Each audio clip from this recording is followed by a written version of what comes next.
welcome guys to a new episode of the Moreno Report. I'm here with Marco Moreno. If you've watched an episode of this before, you know Marco.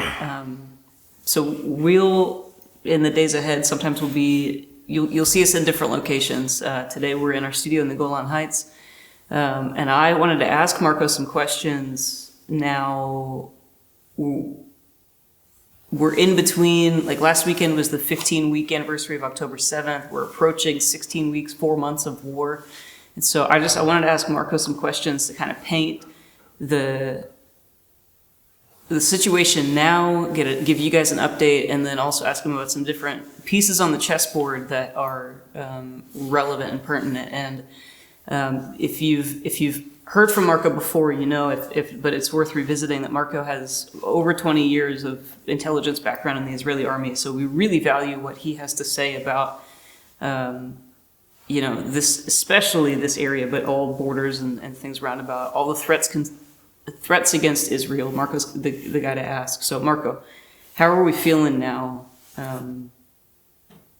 Greeting guys. We are entering the fourth month of this war, and the Israeli government, when we launched the war, she said we have three main targets. One is to eliminate Hamas, second is to bring back all the hostage, and third is to make sure that the day after in Gaza will not be an armed force that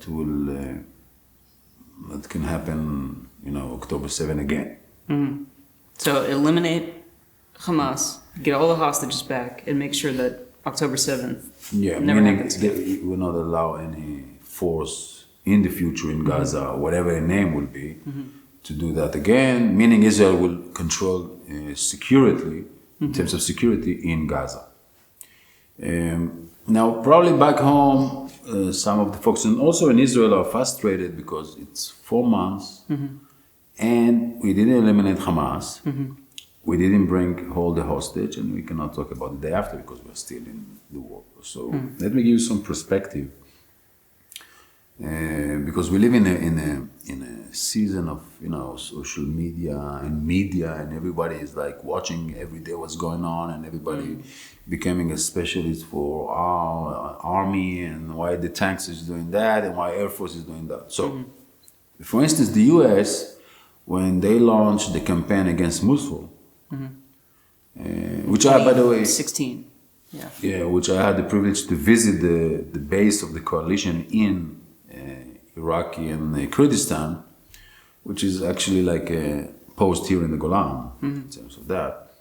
So remember, it took the American army and the coalition like 9 months to finish the deal in Mosul. Mosul is half from Gaza in terms of land, and also half from Gaza in terms of population. It took them 9 months. And on top of that, the American army didn't have hostage situation and tunnels. Right. So the Islamic State had Mosul for 2 years. Yeah. Hamas has had Gaza since 2006? Yeah. And you guys had, there were Israelis living in Gaza up until 2005. True. Can you tell us about I don't know if this is the official name, but I would call it a land for peace swap. Yeah.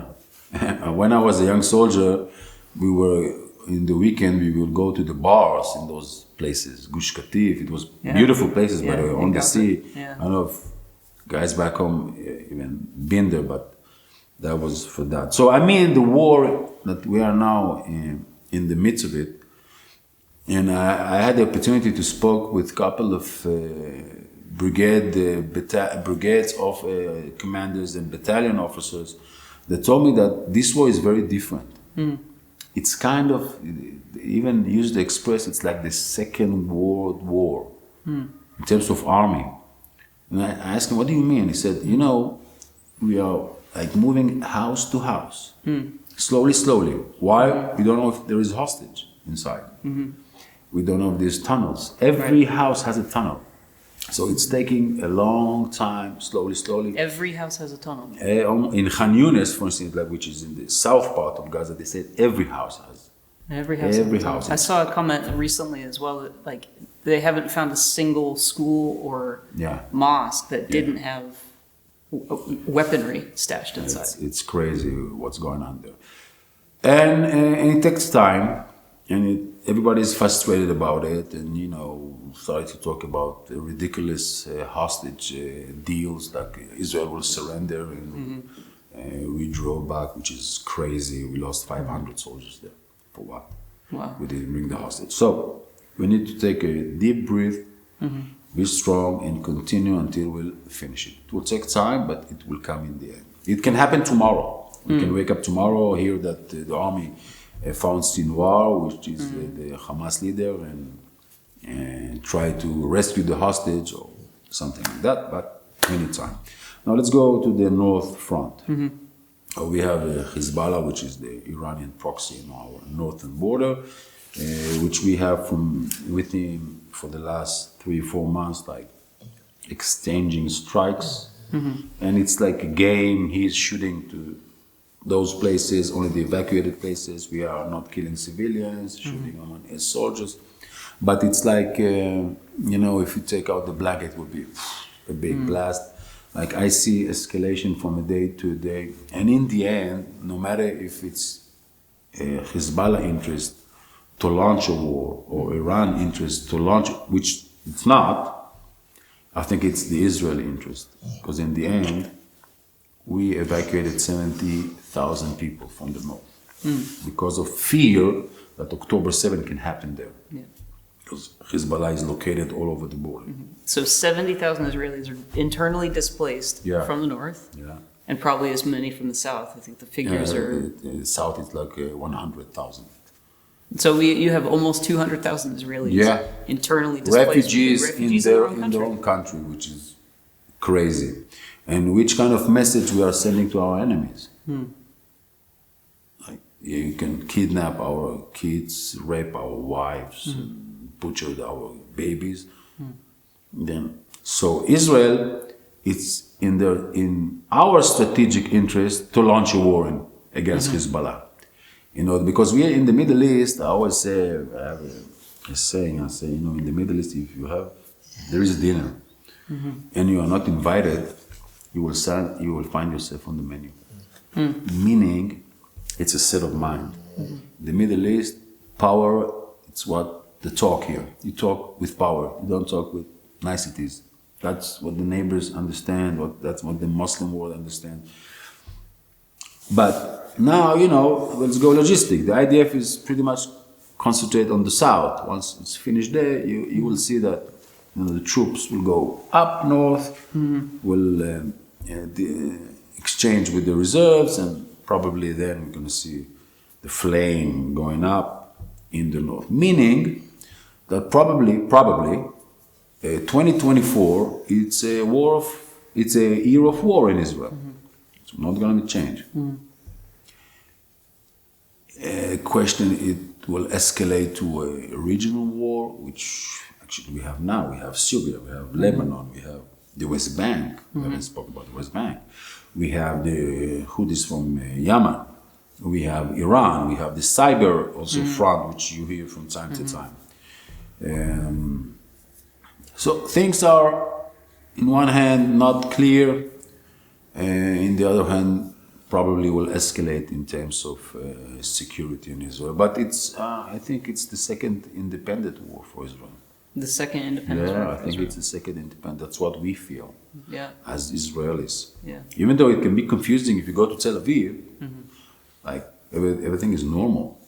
People go to the restaurants, but in the north, they have a grocery open, or in the south, people are stuck in hotels for months because the day after the war, it's going to be a big thing in Israel. After Gaza, or after the war, every war in the end ends. Yeah, that's the thing with wars. Yeah, but after the war, which will be with the north, not the north, but let's say the war ended, then Israel is going to go into a very complicated phase of a lot of questions. What the hell happened on October 7? What the hell happened before October 7? Yeah. How come we didn't know? Yeah. And October 7 happened. why was the army? What's going on for hours? People were stuck. It's a lot of things people are not talking about, but you know, you have Israeli friends, it's in their guts. Yeah. But they're not speaking it out loud because our kids now in Gaza. When it's end, Israel going to go to, I think, a very hard season, and my message is to our Christian brothers all the time. You will be needed at that time mostly. And we are as FAI thinking about the day after what we should do, standing with Israel. On one hand, standing with the communities, and we have also plans for Gaza, but we're not going to talk about it now in this show. Once things will be ready, we'll launch it. I mean, I think the thing that struck me most,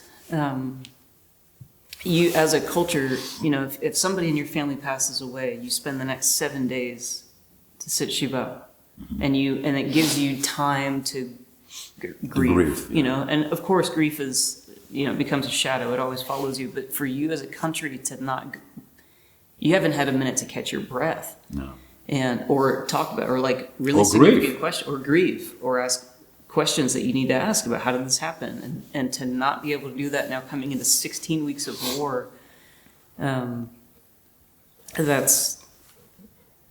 I've been asking myself, like, what's the I'm saying this because I know that there are many people back home who've been sending me messages, like, what can we do? What's the best way to love Israel right now? And it's, you know, this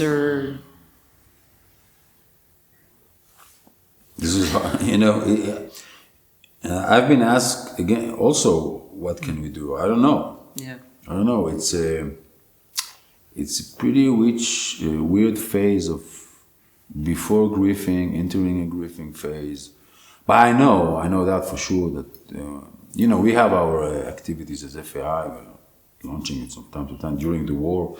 And probably we'll do something else, you know, no matter what the needs, or looking at the needs, what they will be. But after the war, Israel will go to a serious phase of grieving and sorrow and sad, and a lot of questions, and, you know, everybody will sit with himself and ask, what did I do wrong before that? And I'm not talking about the economic situation that will be pretty bad, because war costs a lot of money, and businesses, and people are losing their jobs, and their reserves are losing their businesses, but we don't care, because it's the independence war. We have to finish the war. First thing, we need to win this war, and then we'll go and hopefully we'll fix the other problems.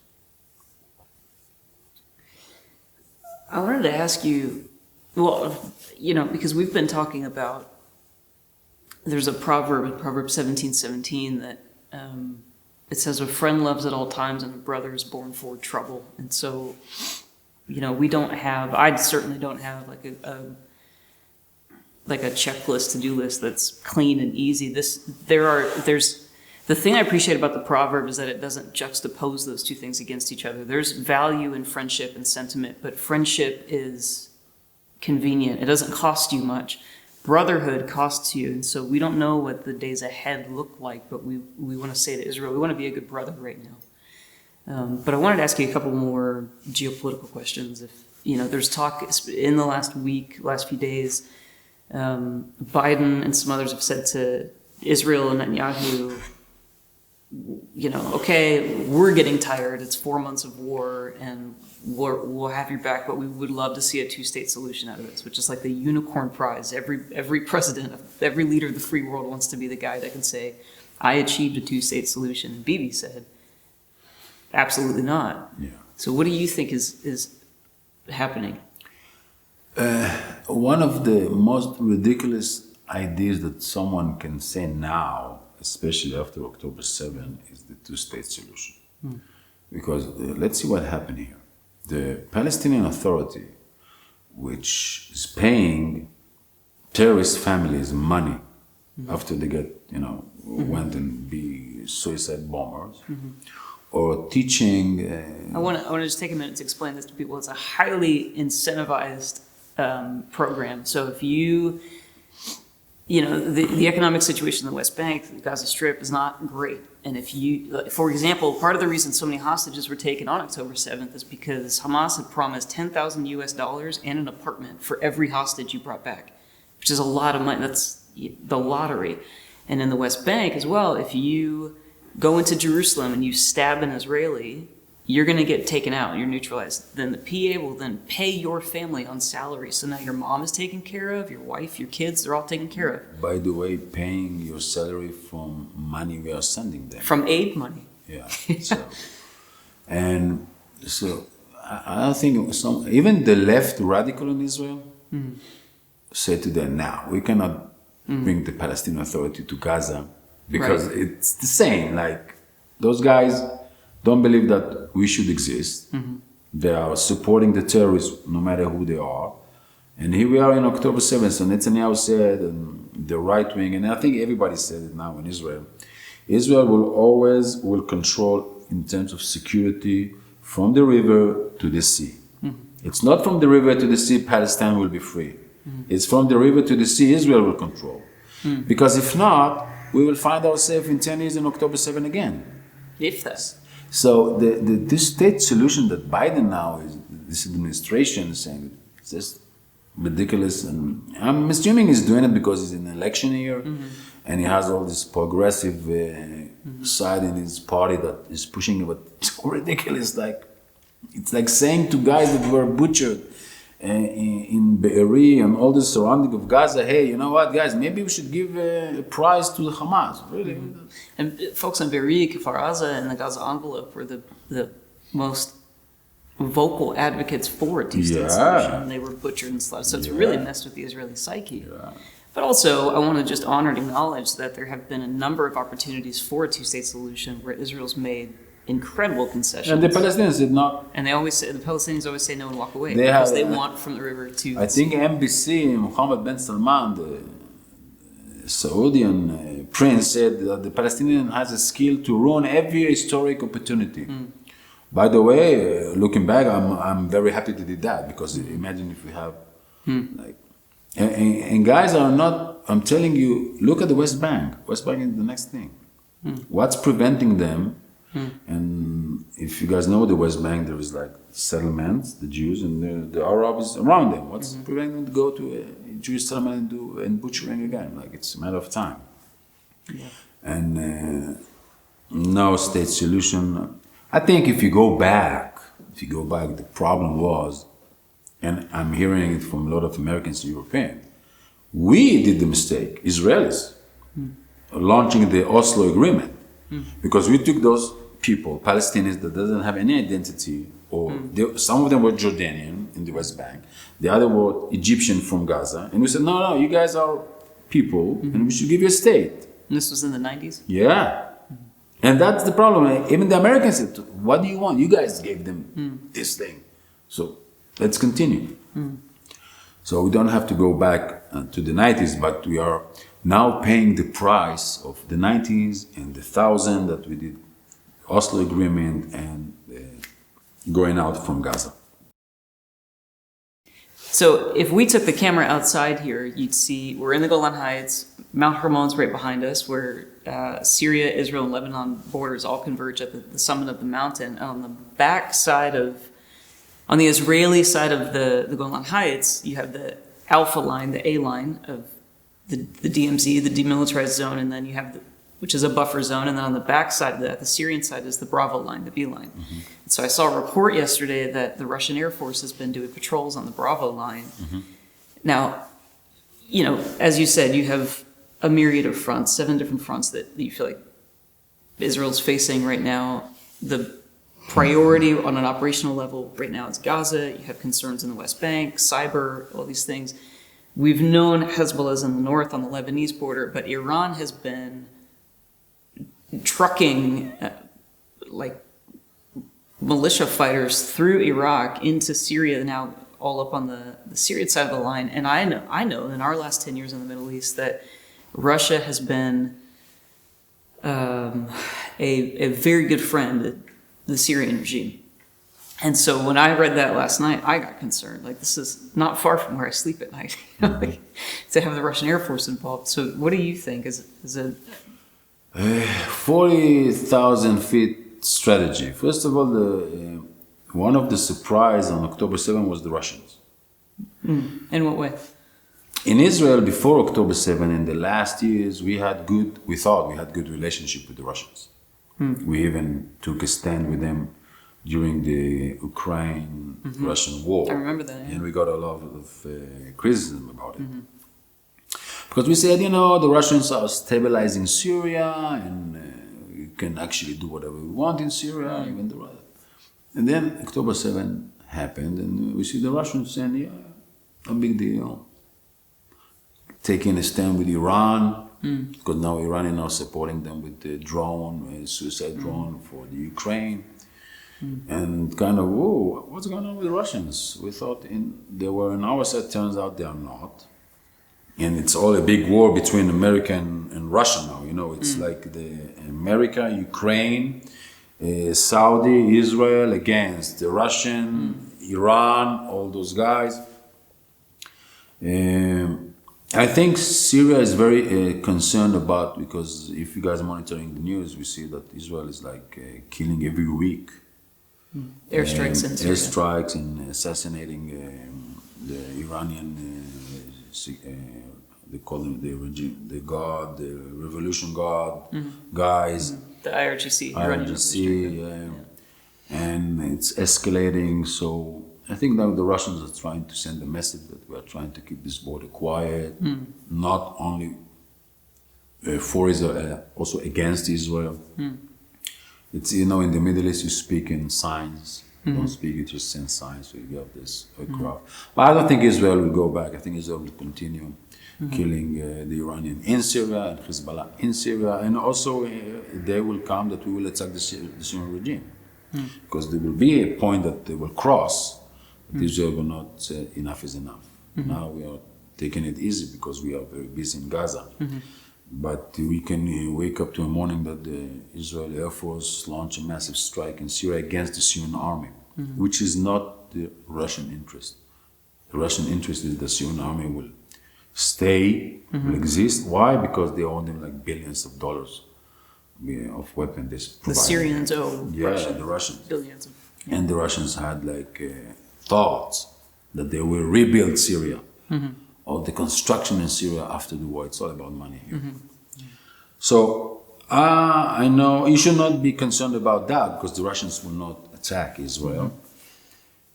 But the Golan Heights it's not a safe place to be today. You have rockets shooting from time to time. And when things will hit the north, it will be a very busy front. It will be Syria and Lebanon altogether because Hezbollah will try to, attack from those two fronts. And we have the Iranian militias that came from Iraq. And it's all of those funny names, but in the end, it's pretty simple. Iran is sending the proxy, just hiring them in money, go and do the job. So at the end of the day, all these different fronts, you pull back the curtain, you see Iran every time. All of it. It's Gaza, it's Lebanon, it's the West Bank, it's Syria. Yeah. I hope, I don't know, I'm not taking the decision, but I hope that in 2024, Israel will take the opportunity to also strike Iran. Yeah. Let's say the nuclear plant they have, for instance. Let's see. We already paid the price, like the Israeli public is ready for it. People are evacuated, people used to be in the bomb shelter, soldiers are in. We crossed this barrier of, mentally casualties, the price. So. Which I think is fair, I think that it's abnormal for bomb shelters and safe rooms to be as normal as they are. To need to put a bomb shelter next to a playground so that your kids, it's not normal. The rockets, the barrage, having the red alerts and things on your phone, you guys are an incredibly resilient people and you've learned to adapt and cope and live with it. But I agree. I think that there's October 7th was a red line that nobody in our worst nightmares could not have imagined. So. October 7th, it's something that we will talk talk, learned in university, books will be written, movies will be made for 50 years ahead. Yeah, I agree. For sure. So we're going to try to do these every week or two, Yeah. and just regularly just siphon all of the information we can out of Marco for you guys. So Yeah. And if you guys have back home some questions or things you want to know, you can send to Stephanie and tell us about that. yeah, just comment We are on the here for video. you. Well, thank you so much, Marco. And thank you guys for your prayers. Thank you for your support. I know that our work in Israel is not the only thing that FAI does. It's not our only location. But certainly this is an hour we want to very publicly say what happened October 7th is not okay. And we are very much with the Israeli people.